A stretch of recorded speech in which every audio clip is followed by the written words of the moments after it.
going to have to visit her daughter, because her daughter will be in the custody of Nipsey's sister. And, I think we saw YG this week. He's a strange little fruit, that one. And I don't mean fruit as in like derogatory sexual orientation way, because listen, it don't matter what his orientation is. He's fine. Okay, I like him, like, yes. And I like the way that he presents. Now, I did not like his little light-skinned baby's comment at Nipsey's funeral. Obviously, this is a brother who's struggling with some things, like some, whatever. But at any rate, I'm not like going, anyways. I was about to say, I don't go around listening to his music, but I know who he is. You know what I mean? Anyways, we saw him this week in an interview, I believe, Big Boys. I don't know, one of those radio stations that can get you the rappers to talk, because, they're not going to go to everybody. But he was talking about how he just is not going to be able to get past Nipsey's death. And I think a lot of us feel that way. Like, I don't even know him, and I feel like it's been difficult to really just wrap my hands around just, I think everybody knows that crime exists high. So if you live in a black community, there's going to be high black on black crime. If you live in an all-white community, it's going to be high white on white crime, because that's who lives there, okay? It doesn't necessarily mean that there are more crimes happening by that group of people, but per capita, per population, that's just what it is, right? So I'm not surprised, by the fact that Nipsey would have gotten murdered by someone who looks like us. I am surprised, though, that Nipsey got murdered by someone who looks like us. Someone that he, it just, I don't know, I don't know, the betrayal of it all. Like, oh, God, it just, everything about it, Lauren, everything. It's one of those things that makes you uneasy, So listen, I'm continuing to pray for that family and for their entire family and their close related friends and what have you in this situation, because it still is haunting to me today.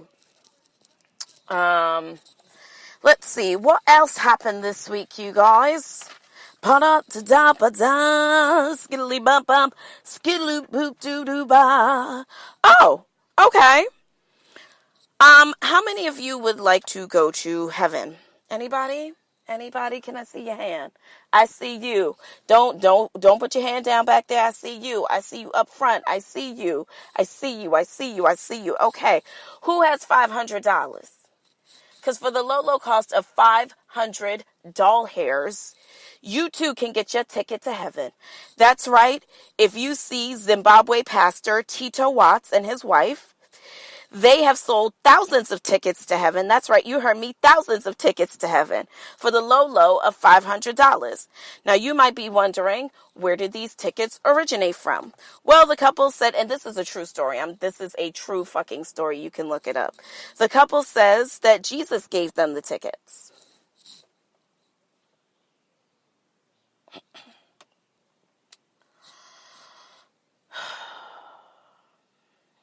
I say forgo your bundles. Those nails that you are currently paying $100 for. Give that up. If you know that you can pre-book your trip to heaven, girl, get your shit, man. Who doesn't want to go to heaven? All the dolls do. Even the dolls who don't want to, they do. All right, listen. I'm just going to slide right into, because, so I told you this week has been an interesting week for me. Girl, this pull up.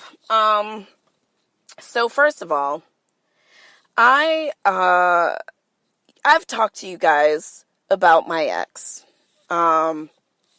Yes, that ex. Yes, the handsy one.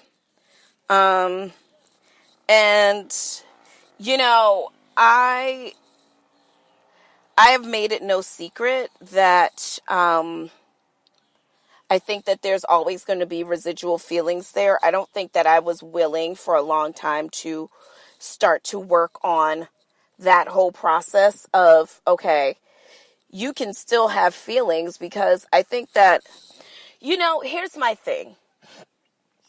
As someone who is working on trying to be conscious, I feel everything. Like I no longer get to the place where I am willfully ignoring any feelings that I might have because it doesn't work for someone else, or someone else thinks that I should feel a different way, or even guilt of my own self feeling like this is the inappropriate way to respond to anything. I am feeling what I'm feeling, which actually allows me to be more conscious in my reaction, and also allows me to identify what it is that I'm feeling, get to the root of that, and not misplace it. So I'm not misplacing it in overeating. I'm not misplacing it in the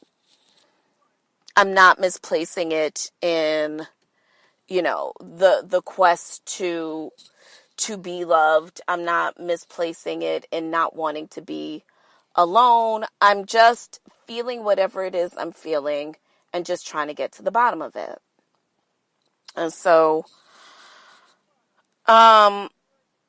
this week I wouldn't even say I ran into my ex. We drove past one another.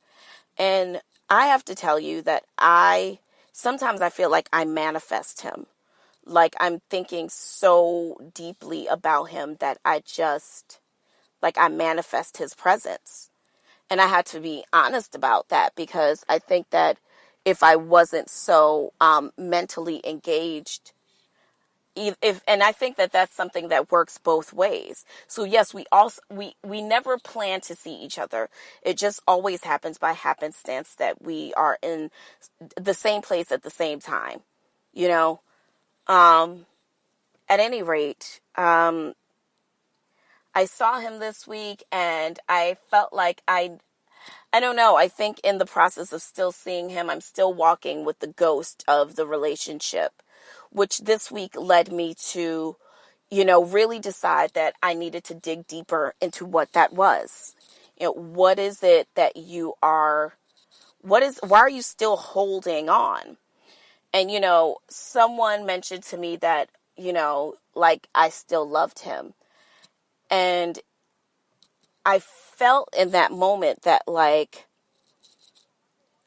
that they may have thought that they were identifying an ugly secret, but I've never made it a secret that I still loved my ex. I never made that a secret. What I think I have been able to do, or have been working on being able to do, is to really I guess really just taking into account the fantasy of it, and what I expected and what I wanted to happen, and realizing my role in all of it. I think I had to go through all of those motions for myself, and just to get to the point where moving on is now healthy. Do you know what I mean? I think a lot of times people use new relationships to move on. People use other things, you hold on to something that comes out in some sort of other way, some sort of other addiction, whatever it is, shopping, just doing too much of anything. Even when you're physically able to move on, you have to understand that moving on is an agreement between your heart and your head. You know what I mean?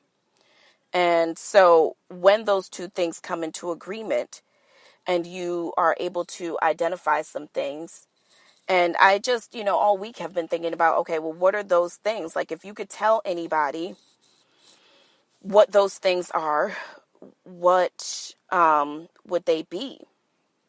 And, I think one of the most difficult things that I've had a issue with is cutting off contact. I still felt like closure was something that I should be seeking. Closure in the form of having to hear that this person say, I did something wrong to you, and for that I apologize. That kind of closure. And, I deal heavily from an egoic standpoint of not only being right, but wanting to hear that I'm right, And so from that standpoint, I had to protect myself. And I have to realize that there needs to be healthy boundaries for both of us, but specifically for me. I think that a lot of times some people feel like there has to be friendship, depending on the circumstance. Oh, we have kids together, or, oh, we share some sort of financial something. I think you can remain friendly and not be friends. Being friends is a choice. Being friendly is just a common respect kind of factor there. And I think that I don't need to be friends, and I'm not even harboring anything. I think that healthy boundaries is something that probably more so on his side that needs to exist. And so even recognizing that is just a step in me saying, okay, you can move on. You're probably not going to get this, and that's okay. And there needs to be healthy boundaries between y'all. Y'all don't need to have communication at all. This person doesn't need to be in your life or the life of anybody that you know at all. I also have to work through the fantasy.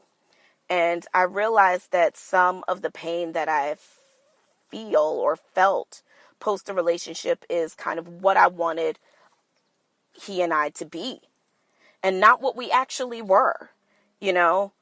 I never forget the full truth of our relationship, but I also know that your mind is trying to heal your heart. And so in that process, there are memories that often shift what is the true background of the relationship, So moving on from that anger of even accepting, that the fantasy was not real, accepting the relationship for what it was, is part of my healing process, and making peace with the past. My relationship is not defined by one incident, although one incident really definitely helped to bring forth the demise of my relationship. But there's no worse feeling than when you love and when someone you love does something that causes you to reevaluate who you believed them to be. It is a really hard pill to swallow.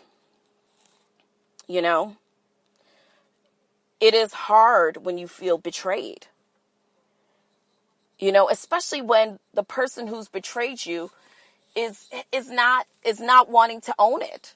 Is kind of making it like, well, listen.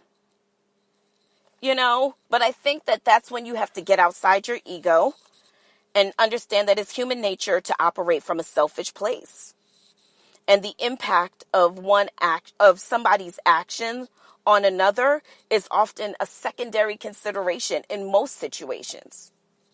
More times than not, when someone hurts you, you are impact. Your impact.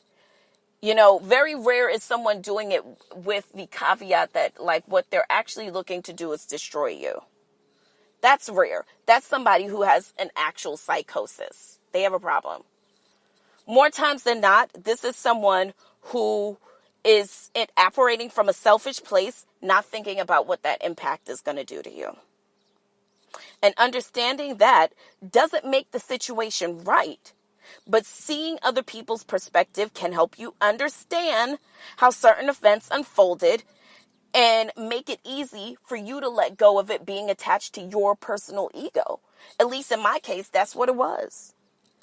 Understanding that what happened, the situation that I was involved with overall, a lot of bad decisions were made in that. Some of it, the ownership goes on me, but a lot of it, listen, I was casualty.